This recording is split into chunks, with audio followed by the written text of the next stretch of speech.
Glória a Deus, meus queridos e amados irmãos, os cumprimento com a gloriosa paz do Senhor Jesus. A paz do Senhor Jesus. Só quem está triste, diga, ô glória. Está todo mundo alegre, não é verdade?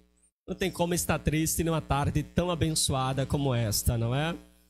Nós acabamos de ouvir e de sentir, né, a presença poderosa de Deus. Deus, ele tem falado conosco aqui neste lugar.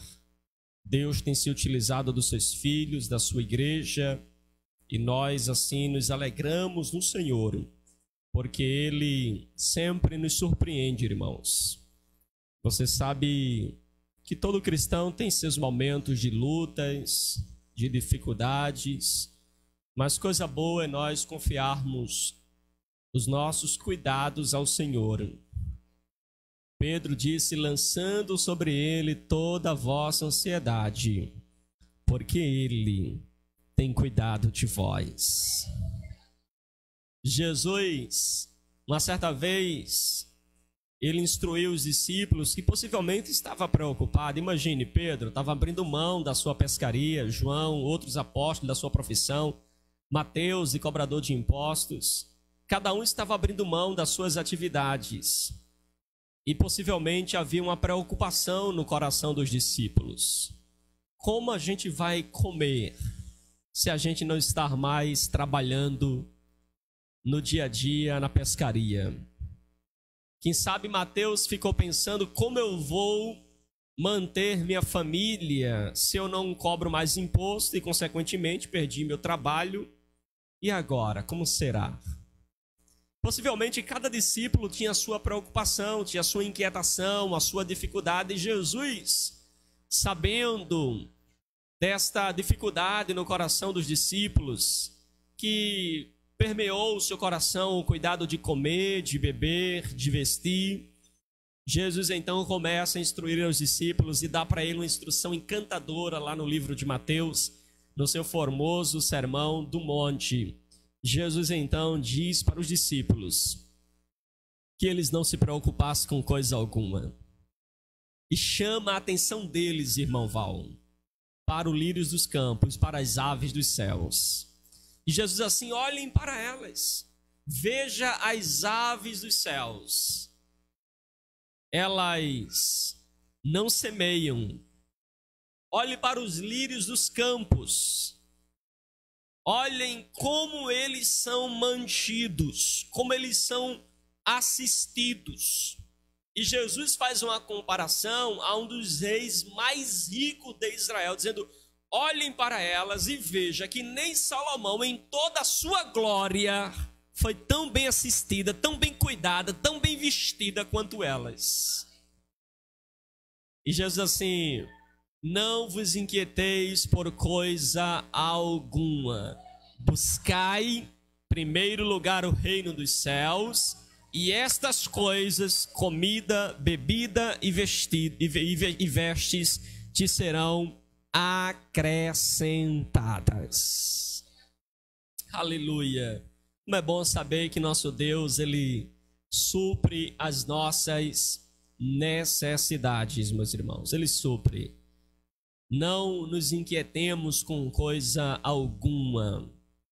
O diácono Flávio trouxe uma palavra aqui muito impactante, né? E uma das palavras deles era justamente sobre o contentamento. Que nenhum cristão esteja vivendo achando que não tem ou que precisa de algo. Eu preciso de algo, eu preciso de algo. Que nós não venhamos viver neste sentimento de que precisamos de algo.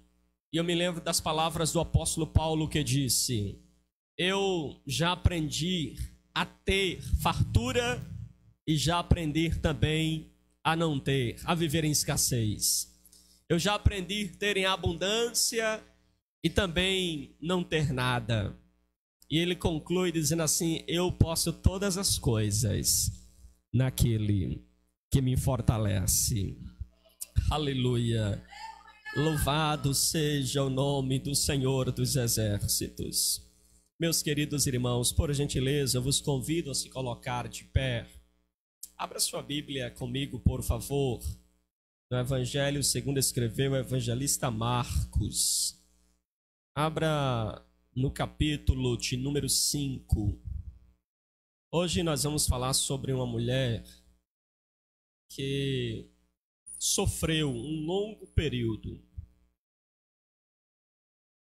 mas a sua enfermidade recebeu um basta, um fim, porque Jesus cruzou o seu caminho. Evangelho segundo escreveu Marcos, capítulo de número 5, leamos a partir do verso de número 24. Evangelho segundo escreveu Marcos, capítulo de número 5, leamos a partir do verso de número 24. Os irmãos que acharam confirmam dizendo amém. Diz assim a palavra de Deus. E foi com ele, grande multidão o seguia, comprimindo. Aconteceu que certa mulher que havia 12 anos vinha sofrendo de uma hemorragia e muito padecera a mão de vários médicos, tendo despedido tudo quanto possuía, sem contudo nada aproveitar. Antes, pelo contrário, indo a pior. Tendo ouvido a fama de Jesus, vindo por detrás dele, por entre a multidão, tocou-lhes as vestes, porque dizia: se eu apenas lhe tocar as vestes, ficarei curada. E logo se lhe estancou a hemorragia, e sentiu no corpo estar curada do seu flagelo. Jesus, reconhecendo imediatamente que dele saíra poder, virando-se no meio da multidão, perguntou: quem me tocou nas vestes? Responderam-lhe seus discípulos: vês que a multidão te aperta e dizes: quem me tocou? Ele, porém, olhava ao redor para ver quem fizera isto. Então, a mulher, atemorizada e tremendo, cônscia do que nela se operara, veio, prostou-se diante dele e declarou-lhe toda a verdade. E ele lhe disse: filha, a tua fé te salvou. Vai em paz e fica livre do teu mal. Amém? Você pode orar comigo neste momento. Bendito Deus, Pai eterno, graças te damos por esta rica oportunidade de aqui estarmos. Ó Deus, fala conosco, fala com os teus filhos, fala com a tua igreja, e nesta oportunidade, Senhor, que nós estamos, o Senhor possa derramar da sua graça sobre nós, ministrando a tua poderosa palavra aos nossos corações. Ó Deus, é o que nós te pedimos e também te rogamos nesse momento, em nome de Jesus. Amém. Tome seu assento, por gentileza, e mantenha a sua Bíblia aberta, por favor. Meus queridos, aqui nesse texto sagrado nós temos a história de uma mulher que está sofrendo há 12 anos. E a primeira coisa que nós percebemos nessa história bíblica é que nós não identificamos o nome desta mulher. Ela é conhecida como a mulher do fluxo de sangue. Observem que ela é conhecida pela sua debilidade. Ela é conhecida pela sua enfermidade. Os irmãos sabem que o fluxo de sangue trata-se de que toda adolescente, né, quando ela entra no período de adolescência, ela começa a ter o seu fluxo menstrual. E a desta mulher, eu acredito que não tenha sido no seu primeiro fluxo, mas em um dado momento, ela passa por esse período que é normal em toda mulher, e de repente o fluxo não se vai. De repente o fluxo permanece. E dentro da cultura dessa mulher, onde a pessoa, a mulher, quando estava no seu período menstrual, ela era considerada pela classe religiosa, pela classe judaica, como uma mulher que estava impura. E por isso, os 5 ou 7 dias em que a mulher estava menstruada, ela ficava fora de casa, fora do círculo religioso, não podia ir ao templo, também fora da comunidade. Ela ia para um local reservado exclusivamente para as mulheres que estavam nessas condições. E todo dia chegava mulher nesse ambiente, e todo dia saía mulheres desse ambiente. E ela, então, ao chegar, como de costume, ela sempre tinha ido a este ambiente, mas de repente passam-se 5 dias, passam-se 7 dias, 10 dias, e ela percebe que o seu fluxo de sangue não estanca, seu fluxo de sangue não vai embora. E é aqui que começa as noites escuras dessa mulher. É aqui que começa a vida de amargura desta mulher. É aqui que esta mulher começa a sentir saudade de casa. Ela começa a sentir saudade do lar, do esposo, sentir saudade do templo. Pastor, por que o senhor acha que esta mulher, ela não descobriu essa enfermidade no seu primeiro ciclo menstrual? Porque a Bíblia fala que ela gastou muito com os médicos. E é possível que, se ela fosse uma adolescente, ela não tivesse recursos para investir com os médicos em busca da sua cura. Então, possivelmente, essa mulher, ela está numa fase adulta, já tinha conquistado alguns bens materiais, possivelmente tinha casado ou tinha filhos. E agora imagine o que é esta mulher ficar fora da sua casa, ficar fora do seu lar, fica fora de sua residência. Se esta mulher tinha esposo, ela não podia ter a sua vida de relacionamento familiar com o seu esposo, a sua vida sexual. Se essa mulher tinha filhos, ela não podia tocar nos seus filhos. Se esta mulher, ela tinha a sua casa, e eu acredito que sim, ela não podia voltar para casa, varrer a casa, arrumar a sua casa. Espiritualmente, essa mulher também está arruinada, porque ela não pode ir até o santuário, ela não pode ir até o templo, ela não pode ir até a sinagoga, porque ela era considerada uma pessoa impura. Em outras palavras, irmãos, não havia nenhuma área da vida dessa mulher que não estava esmagada por este sofrimento. Esta mulher, ela é a fotografia do sofrimento. Esta mulher, ela é um caniço quebrado, uma cana esmagada. Esta mulher, ela é uma mulher que está vivendo noites escuras. Se tem alguém que está caminhando no escuro, tateando, tentando encontrar saída, é esta mulher.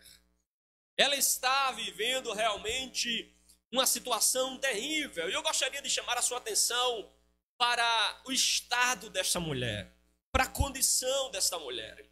Veja comigo o verso de número 25 e perceba que o texto diz: aconteceu que certa mulher, primeiro, ela não tinha um nome que a identificasse. Certa mulher que havia 12 anos, que tinha um fluxo de sangue. Irmãos, é terrível quando a gente é conhecido pela nossa dor. É terrível quando nós somos conhecidos pelas nossas deficiências, quando nós somos conhecidos pela nossa debilidade. Quando alguém, irmã Nete, nos conhece pelo filho que está nas drogas. A irmã que tem um filho nas drogas, sei quem é, ela mora ali. É terrível quando a gente é conhecido, irmão Val, pelo filho que está viciado no álcool, é o filho da irmã que fica lá no bar, dorme lá e amanhece lá, e a irmã tem que buscar ele para casa. Eu sei quem é a irmã. É terrível quando a gente é conhecido e rotulado pelas deficiências, pelas preocupações, pelos problemas. É terrível quando a mulher é conhecida pelo esposo. É o esposo de fulano, que quando ele larga na sexta-feira, gasta o salário inteiro com coisas erradas. Eu sei, ela mora lá na rua X. É terrível quando nós somos conhecidos e rotulados pelas nossas deficiências, pelos nossos problemas.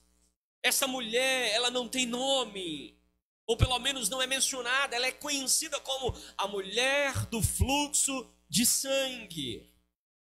Cá para nós, irmãos, a gente sempre tem algo que nos rotula. É Naamã, porém leproso.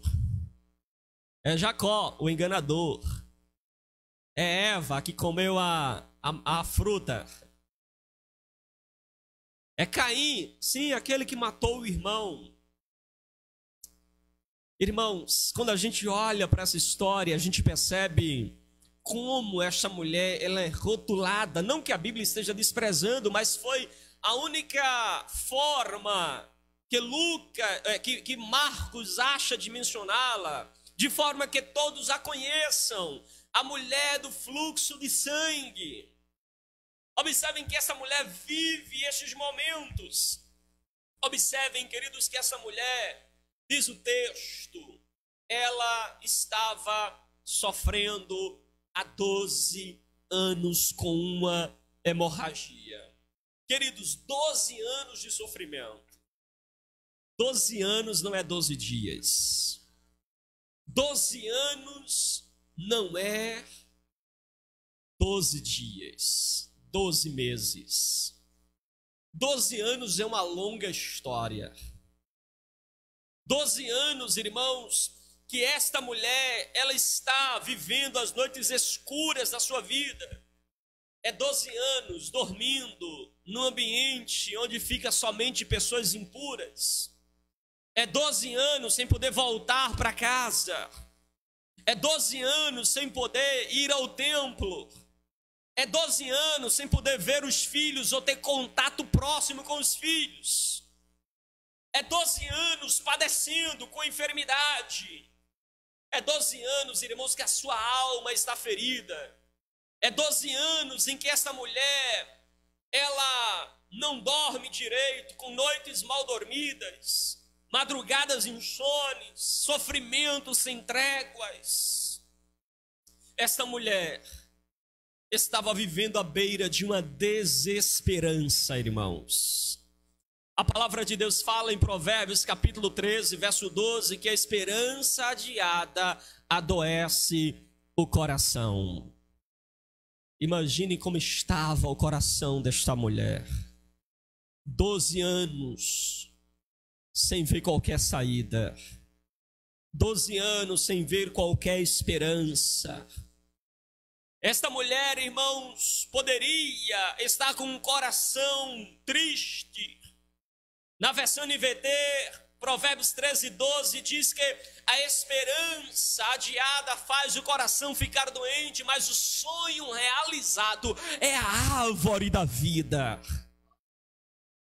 Essa mulher, ela está vivendo à beira de uma desesperança total. A esperança, irmãos, é o oxigênio da nossa vida. Sem ela ou sem a esperança nós perecemos. Se a esperança é adiada, nós estamos caminhando à beira de uma doença na alma, de uma doença interior, sujeito a uma depressão. Observem que ela está há 12 anos sofrendo por causa de uma enfermidade. Irmãos, a doença, ela estraga a vida de qualquer um. A doença, ela é terrível na vida de qualquer ser humano, não tenha dúvida. A doença, ela nos limita. A doença, ela nos coloca em situações que às vezes a gente gostaria de poder sair, mas não dá. a não ser que haja um toque sobrenatural de Deus.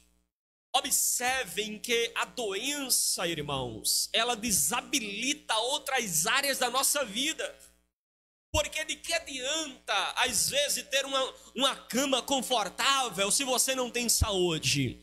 De que adianta você ter muito dinheiro no banco se você não tem saúde?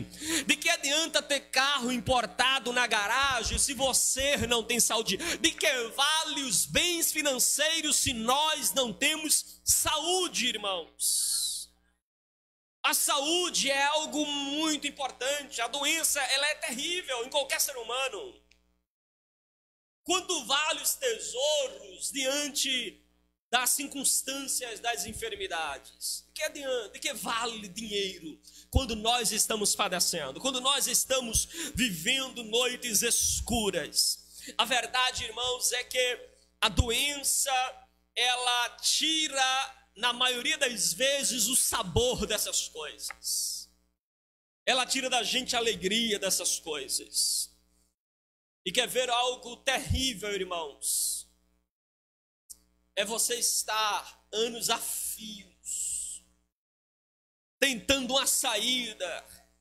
Porque o texto diz que ela foi em busca de vários médicos. Ela foi em busca de uma saída, mas ela não acha.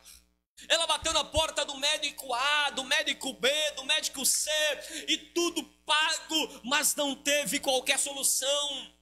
Há quem diga que na época havia 12 formas de se curar uma hemorragia. É possível que essa mulher tentou todas as 12 sem qualquer resultado. Esta mulher foi a vários médicos e a Bíblia Sagrada diz que ela continuou padecendo, ainda que nas mãos de vários médicos. Chega um momento que ela não tem mais recursos. Ela não tem mais dinheiro para gastar com médicos. Irmãos, quando você gasta tudo, como esta mulher, tentando achar saída para a cura, tentando achar o remédio que vai dar jeito, a consulta da solução, a consulta que vai mudar tudo, e você começa então a buscar, e essa mulher gastou todos os recursos, e eu não sei, irmão, se essa mulher, ao gastar os seus recursos, sofria pressão daqueles que compravam ou que vendiam para ela saúde, que vendiam para ela a promessa de que ela ficaria boa. Quer ver uma coisa terrível, irmãos? É você estar no leito de um hospital e alguém do teu lado te cobrando: olha, tem que pagar remédio X. Olha, tem que pagar o tratamento. Olha, teu tratamento está atrasado. Se você não pagar, a gente vai ter que te mudar de lugar. Eu não sei o que é mais terrível, se você está enfermo ou também está enfermo e gastando com médico, e agora vê as cobranças, credores sem compaixão, cobrando assiduamente a você no leito de um hospital. Observem que essa mulher, ela não consegue achar qualquer resultado. A Bíblia Sagrada diz, irmãos, que esta mulher, ela vai cada dia mais a pior. A Bíblia diz que, contudo, nada aproveitando, ela ainda vários médicos, pelo contrário, indo a pior. Sabe aquele momento que você busca, você pede, você ora, você jejuma, você consagra, e você parece que está cada vez mais pertinho, mas quando você olha para o problema, você vê o problema ainda maior. O problema às vezes parece que prospera, irmãos. Parece que a única coisa que prospera é os problemas. Ele vai se agigantando. E essa mulher gastou seus recursos, gastou com médico, procurou saída de todos os jeitos. E quando ela olhava para o problema, só aumentava. A Bíblia diz que ela estava indo a pior.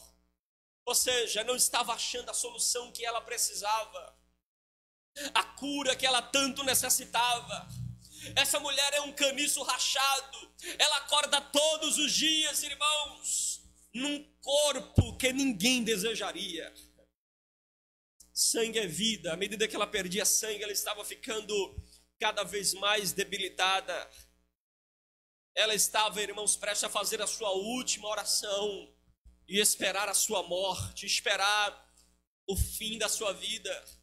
Tudo que essa mulher, ela tem agora como esperança é que essa mulher vai receber notícias. Essa mulher vai ouvir de que Jesus de Nazaré, ele pode mudar a história. Versículo 27 diz que, tendo ouvido a fama de Jesus, ela colocou um desejo no seu coração de tão somente tocar nas orlas das vestes de Jesus. Aleluia. Irmãos, se tem uma coisa que nos arrasta, que nos leva até a presença de Jesus, é os nossos sofrimentos. Ninguém melhor para nos arrastar aos pés de Jesus do que a nossa dor.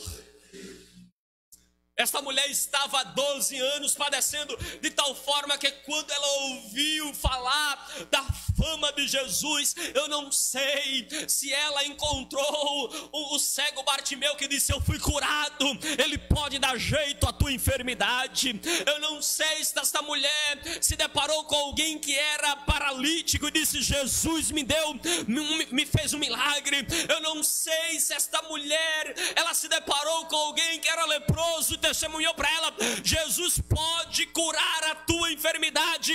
Mas ela ouviu da fama de Jesus e uma fagulha de esperança acende dentro da sua alma. Aleluia, aleluia. Sem dúvida ela ouviu das maravilhas de Jesus, ela ouviu acerca de Jesus. E aqui a gente vê duas bênçãos. A primeira é a bênção de alguém falar o que Jesus faz. Quando a gente fala o que Jesus faz, a gente pode alcançar um coração que está à beira de perder a esperança. E de repente, quando a gente fala, salta dentro do coração daquela pessoa a esperança de que algo pode mudar, de que a sua vida ainda tem esperança, ainda tem saída. E a segunda bênção é a bênção de alguém que para ouvir alguém falar de Jesus. Já imaginou se essa mulher recusa alguém testemunhar de Jesus para ela? Mas ainda bem que ela escutou o testemunho que deram acerca de Jesus. Não apenas escutou, mas passou a acreditar que se tão somente ela tocasse nas orlas das vestes de Jesus, ela seria curada de toda e qualquer enfermidade. Aleluia. Ao ouvir falar da fama de Jesus, esta mulher estabelece um propósito, um objetivo. Qual era o objetivo desta mulher, pastor? Tocar em Jesus. Aleluia. Irmãos, a nossa vida, ela é feita de objetivos. Ela é feita de propósitos. Se você viver a sua vida sem objetivo e sem propósito, é certo que nada você alcançará e de lugar nenhum você irá para canto algum. Você não sairá de lugar algum, de posição alguma. Por isso, da necessidade de você estabelecer objetivo. Esta mulher toma uma decisão. A vida é feita de decisões. A vida ela é feita de escolhas. Nós não somos aquilo que nós falamos, nós somos aquilo que nós fazemos. Tem muita gente que diz eu vou fazer, mas dizer que vai não é a mesma coisa de fazer. Tem pessoas que já deveriam criar vergonha na cara e deixar de dizer que vai e começar a fazer, porque fazer é o que somos. O que nós falamos não é a mesma coisa do que fazemos, porque nós somos aquilo que nós realizamos. Tem muita gente que pensa, mas não faz, que diz que vai, mas não vai, que projeta, mas não trabalha para aquilo acontecer. Tem pessoas que até sonham, mas não arregaça a manga da camisa e vai para a luta. É preciso ter objetivo. Não é sensato, irmãos, nós empurrarmos para amanhã, empurrarmos as nossas decisões para amanhã, quando nós podemos tomar decisões hoje. Não é sábio deixar para depois aquilo que você pode fazer agora. Não é prudente você jogar para debaixo do tapete aquilo que você precisa resolver com agilidade, com urgência. Porque às vezes a gente fica empurrando, depois eu resolvo, depois eu faço, amanhã eu vou, depois eu me dedico, depois eu leio a Bíblia, depois eu prego, depois eu canto. Você fica adiando as coisas, mas está na hora de nós tomarmos atitude. Talvez você tenha deixado para depois aquela conversa que você precisa ter com o seu cônjuge. Deus está dizendo, conversa hoje. Talvez você esteja deixando para depois aquela conversa que você precisa ter com seus filhos. Deus está dizendo, conversa hoje.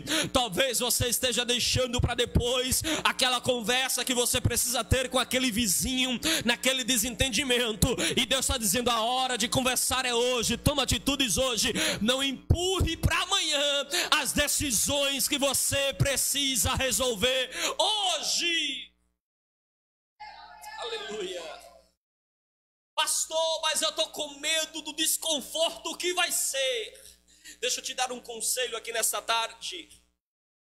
É melhor o desconforto do confronto do que a posição confortável da omissão. É melhor você enfrentar um desconforto hoje, mas acertar tudo, do que ficar adiando para depois, do que ficar deixando para amanhã. Observe que nós precisamos tomar decisões. Não espere mais para falar. Não espere mais para agir. Não espere mais para se posicionar. É hora de você levantar-se. É hora de você ser forte. É hora de você tomar atitudes. É hora de você se posicionar diante daquilo que Deus ele já estabeleceu para a sua vida. Irmão, se tem uma coisa que nós gostamos de deixar é para depois.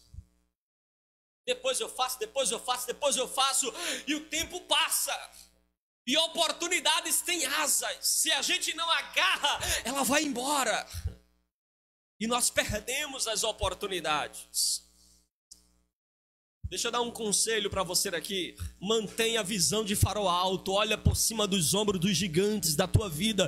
E olha para aquilo que pode ser a tua única esperança. Ela disse, eu vou tocar nas orlas de Jesus. E ela tinha tudo conspirando contrário. Ela tem um fluxo que impedia ela ter contato com outras pessoas. Ela já tinha vários diagnósticos médicos sem qualquer resultado. Ela já havia perdido todos os seus recursos, ela já estava fraca e sem força, mas ela disse, eu preciso me levantar, eu preciso romper a multidão e tocar tão somente nas orlas das vestes de Jesus, e ao tocar, eu tenho certeza de que eu serei curada.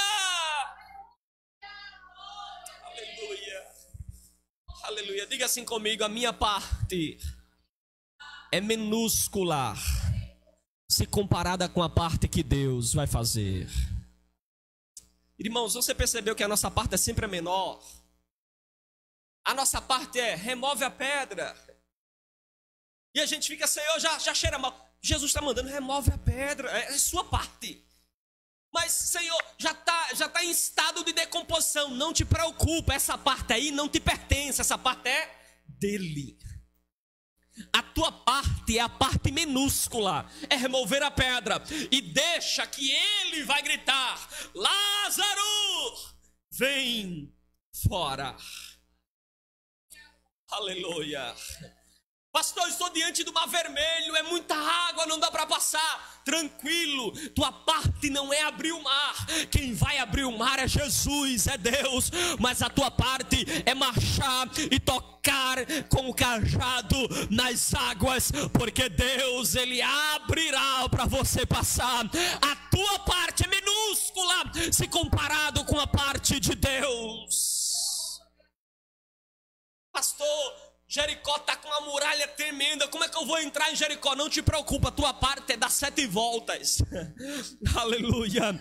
A tua parte é marchar, cantar e tocar trombeta, porque na 7ª volta Deus é quem colocará as muralhas abaixo para te dar vitória. A tua parte é minúscula. Aleluia. Louvado seja o nome do Senhor Jesus. Pastor, o senhor pode ser mais claro o que é que eu devo fazer? Eu posso te sugerir aqui o que você deve fazer. Qual é a atitude que eu devo tomar, pastor? Eu vou te dizer. Quem sabe você precisa escrever uma mensagem para alguém que há muito tempo você não fala com ela. Quem sabe você precisa hoje tomar uma atitude e pedir perdão àquela pessoa que você sabe que está magoada com você. Mas pastor, foi ela que me feriu. Mas a parte cristã é essa mesmo. É você ser ferido e ainda pedir perdão. Porque cristão é você perdoar mesmo sem ser perdoado. É você perdoar mesmo sendo ferido. Talvez a sua parte hoje seja pedir perdão a alguém e deixa a outra parte com Jesus. Ele pode mudar coração de pedra para coração de carne. Pastor, o que é que eu devo fazer? Talvez você deve pedir o conselho de alguém. Talvez você precisa pedir a orientação de alguém. Pastor, o que é que eu devo fazer? Talvez você precise confessar algo a alguém. A um amigo, a um pastor, ao esposo, à esposa, aos filhos, eu não sei. Talvez você precisa hoje ligar para alguém. Talvez você precisa mandar uma mensagem para sua mãe ou para o seu pai e dizer para ele palavras que há muito tempo você não diz. Uma simples frase: pai, eu te amo. Mãe, eu te amo. Talvez seja isso que você precisa fazer hoje. Talvez você precisa ir ao médico, ao invés de ficar deixando para depois. Depois eu vou. Deus deixou a medicina para nós consultarmos e deu sabedoria e inteligência aos homens para resolver aquilo que nós não podemos resolver. E aquilo que nós não resolvemos, a medicina não resolve, deixa com Deus. Porque Deus é poderoso para fazer milagres em nossas vidas. Pastor, o que é que eu devo fazer? Talvez você precisa dar o pão àquele faminto que bate na tua porta. Pastor, o que é que eu preciso fazer? Talvez você precise orar por aquela pessoa que tanto te persegue. Talvez você precisa hoje abrir mão da sua prepotência e descer o pedestal com humildade.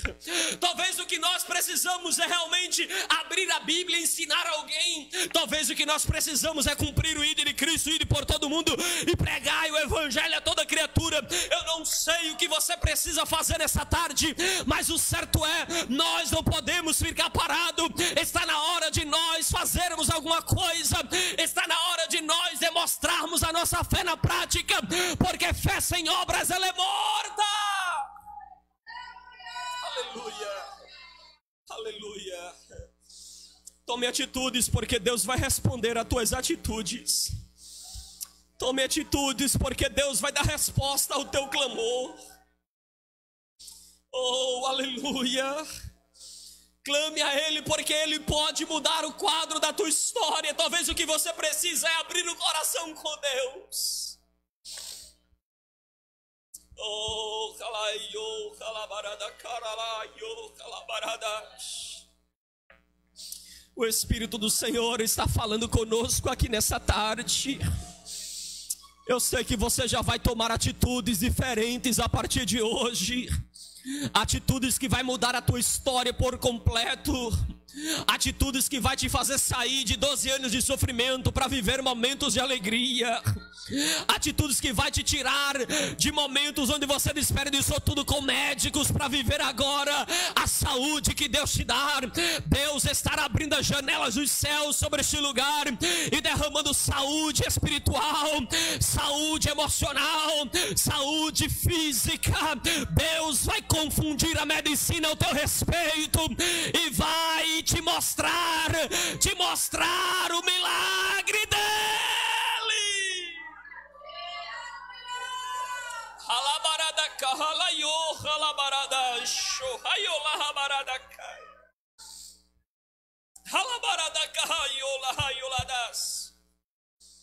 Oh, aleluia, o Espírito Santo de Deus está operando aqui nessa tarde.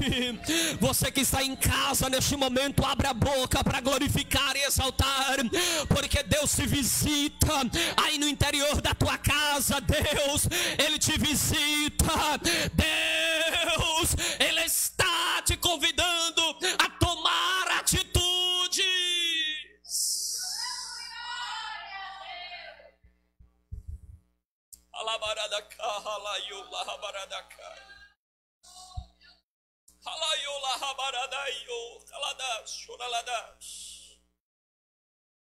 Às vezes a gente precisa tomar atitudes nos bastidores, atitudes que ninguém vai saber, ninguém vai notar, mas a gente precisa tomar. Essa mulher foi nas caladas, sem comunicar a ninguém, sem avisar a ninguém. No meio da multidão ela vai tocar nas orlas das vestes de Jesus.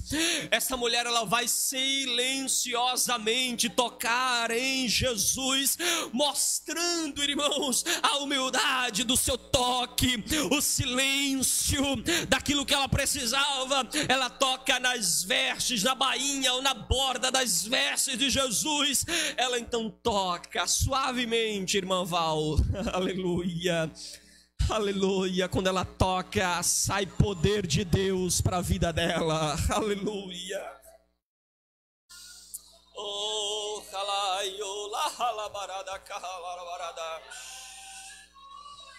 oh, aleluia. Quando ela tocou, ela já não tinha mais enfermidade. Quando ela tocou, ela foi curada imediatamente. Oh,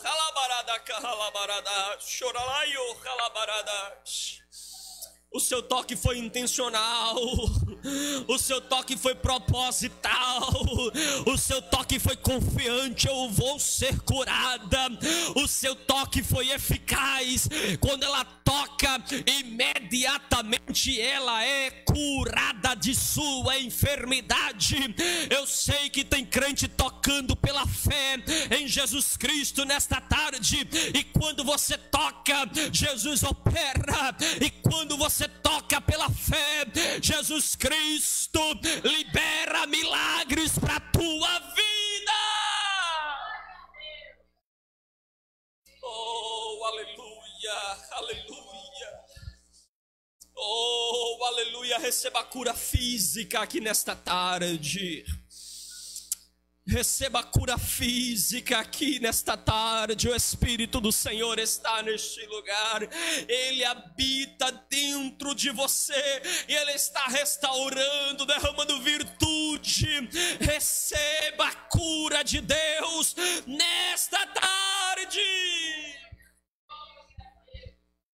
Oh, aleluia. Oh, aleluia. A cura desta mulher foi completa. A cura dessa mulher foi imediata. Aleluia. Quando ela toca em Jesus e recebe a cura, Jesus para e faz uma pergunta: quem me tocou? Aí alguns dos discípulos, vendo que Jesus estava oprimido por uma grande multidão, muita gente perto dele, aí os discípulos respondem: Senhor, a multidão te aperta, te oprime, e tu pergunta quem é que te tocou? Aleluia. Jesus responde: é porque de mim saiu virtude. Você sabia que tem muita gente tocando em Jesus, mas não recebe virtude? Tem muita gente tocando em Jesus, mas não recebe poder, porque não é um toque proposital, porque não é um toque intencional, porque não é um toque confiante, porque não é um toque eficaz. Mas quem toca em Jesus com essas características, ela toca e recebe virtude de Deus para a sua vida. Aleluia, aleluia. Tem muita gente, irmãos, correndo atrás de campanhas, correndo atrás de superstições evangélicas, 7 isso, 7 aquilo, mas esqueceu que o que traz a cura não é campanha, não é toque, não que isso não seja importante, mas o que traz a cura é o toque em Jesus. Quem traz a cura é a fé que nós temos depositada em Cristo. Observe que Jesus, ao identificar a mulher, quando ela se declara, eu toquei nas orlas das tuas vestes, quando ela declara a verdade, Jesus olhou para ela e disse, a tua fé te salvou. O que salva esta mulher é a sua fé. Aleluia. Essa mulher restaurada por este toque. Aleluia. Irmãos, por que Jesus pergunta quem me tocou? Primeiro, porque Jesus queria, porque Jesus deseja que aqueles que lhe tocam sejam conhecidos por Ele. Jesus não quer que as pessoas lhe toquem e não tenham comunhão com Ele, intimidade, relacionamento com Ele. Há muitas pessoas tocando em Jesus, mas não é conhecida de Jesus. Não tem relacionamento com Jesus. Não tem comunhão com Jesus. A segunda resposta que nós poderíamos dar a essa pergunta do porquê Jesus pergunta é porque aqueles que tocam Jesus devem fazer conhecido aos outros aquilo que Jesus faz. Quando ela declara toda a verdade, a multidão que estava tocando em Jesus percebe que, embora muita gente estivesse perto de Jesus, somente aquela mulher recebe virtude. Eles poderiam testemunhar o milagre de Deus na vida daquela mulher. Você pode testemunhar o que Jesus fez com você? Você pode pregar para os outros aquilo que Jesus fez na sua vida, na vida do seu esposo, na vida dos seus filhos. Você pode testemunhar para os outros, fazer conhecido aos outros aquilo que Deus ele realizou em você.